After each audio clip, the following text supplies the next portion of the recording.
आप देख रहे हैं दुखती रग न्यूज। सच की आदत, परिवर्तन की चाहत, सच आप तक। सदारत का ओहदा संभालने के बाद अमेरिका के जो बाइडन ने जिस तरह से अपनी हिकमत अमली तैयार की है और अब तक के थोड़े से मुख्तसर दिनों में जो उन्होंने काम किया है, उससे एक बात तो बिल्कुल वाज़ेह है कि ट्रंप हुकूमत के नज़दीक जितने भी उनके काम थे उन सब को वो पलट रहे हैं। उन्होंने सबसे पहले आते ही वाइट हाउस में जितने भी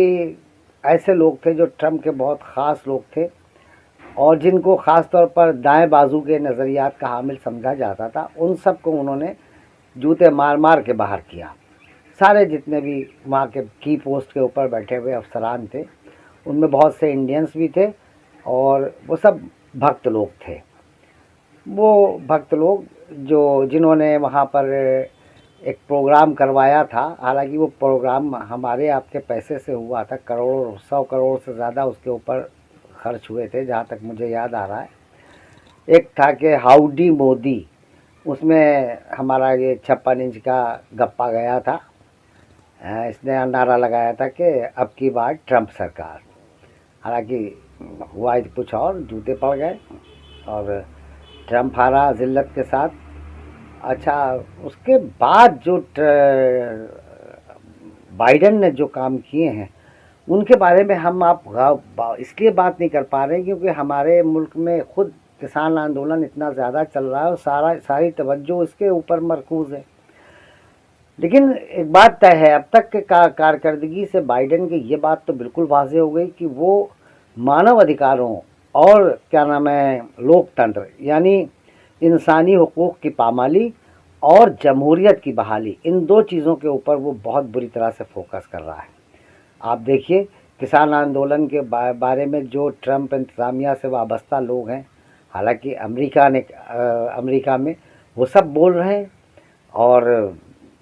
उनके लहजे भी बहुत सख्त हैं, तल्ख़ हैं। और यहाँ पर जो लोग हैं जो कहते हैं कि नहीं साहब किसान जो है वो गलत रास्ते पे हैं, उनको कानून समझ में नहीं आ रहा, उनको उन लोगों की बातें बहुत बुरी लग रही हैं, मिर्ची लग रही है, लेकिन क्या किया जाए, हक़ बयानी तो करनी पड़ेगी।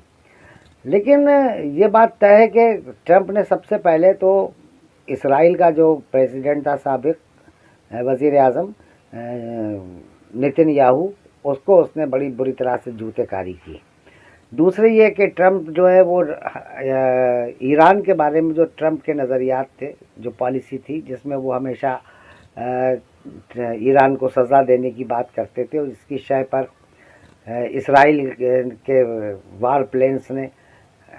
ईरान की हुदूद में घुसकर वहाँ के एटॉमिक प्लांट को नुकसान पहुँचाया था। सबसे पहले बाइडन ने कहा कि हम ईरान से मुताल्लिक़ जो ट्रंप की पॉलिसी थी उसको बदल देंगे, यानी ईरान से बराह रास्त बात करेंगे और वो न्यूक्लियर मुआहदा जिसको ट्रंप ने मनसूख किया था, जो आलमी ताकतों और ईरान के बीच में हुआ था, उसको दोबारा बहाल करेंगे। फिर बाइडन ने यह भी कहा कि अफ़गानिस्तान में जो ट्रंप ने कहा था कि हम अपने तमाम फ़ौजी हटा लेंगे और जिस तरह से इनखला की बात की थी, कहने वो भी बिल्कुल गलत, हम उसको भी जारी रखेंगे। दरअसल उसकी वजह यह है कि ख़ास तौर पर अफ़गानिस्तान में अगर ये लोग तालिबान दोबारा गालिब आ गए और इन्होंने हुकूमत संभाल ली तो इस सबसे ज़्यादा जुल्म जो है वो वहाँ के लिबरल सेकुलर लोगों के ऊपर और ख़ास तौर पर औरतों को ये बिल्कुल घर के अंदर ढकेल देंगे, जैसे कि ओसामा बिन लादेन और वो मुल्ला उमर के ज़माने में हुआ था। तीसरे ये कि अब आप देखिए, अमेरिका ने आंखें ज़रूर तरे रही होंगी, अंदर की बात है, बैकडोर कुछ मामला हुआ है, हम तो समझ नहीं पाते क्योंकि वाज़ेह नहीं हुआ है, लेकिन अचानक बग़ैर किसी इल्म व इत्तला के मालूम कश्मीर में 4G बहाल हो गया। कश्मीर की आबो हवा एकदम से बदल गई। लगता यही है कि बाइडन ने बैकडोर से बाइडन हुकूमत का कोई मैसेज ऐसा आया था कि जिसने ये गप्पा पहलवान है और ये जो दूसरा तड़ी पार पहलवान, इन दोनों ने सोचा होगा कि इससे पहले कि ये मामला इंटरनेशनल लेवल के ऊपर उठे और हुकूक़ इंसानी की पामाली का कि हम मुजरिम गर्दाने जाएं,